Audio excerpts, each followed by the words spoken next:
তোমাৰ বাবে তেতিয়াৰে পৰা ৰৈ আছো, তুমি জানানে? জানো, আৰু অনুভৱো হৈ গৈছে যে তুমি কিমান দিনৰ পৰাই মই তোমাক বেয়া পাইছো যোৱা। কৃপা কৰি মোক কোৱা, মোৰ প্ৰেমৰ ৰাগিনী। মোক বেয়া পোৱা কাৰণটো ক'লে মই ইয়াক কৰা ভুলৰ শুধৰণি কৰিব পাৰোঁ, নহয়নে? তুমি কোৱা, দেৰি হ'ল কিয়? আহি ৰৈ আছোহি। তুমি কোৱাচোন, খং নুঠিবনে মোৰ?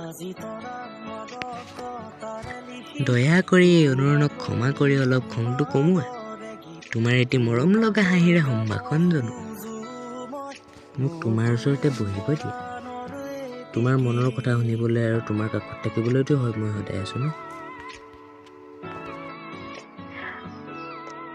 এতিয়া মই অনুমতি দিলে বহিবা? নিদিলে কি গুচি যাবাগৈ নেকি?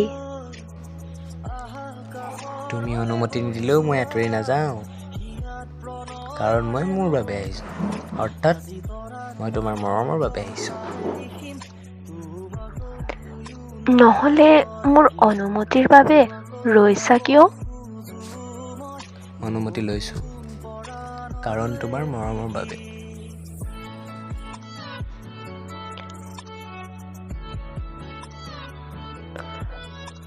তুমি মোৰ মৰমৰ বাবে অনুমতি বিচাৰিছা, আৰু মই তোমাৰ মৰম সনা এষাৰি মাতৰ বাবে তেতিয়াৰে পৰা ৰৈ আছো।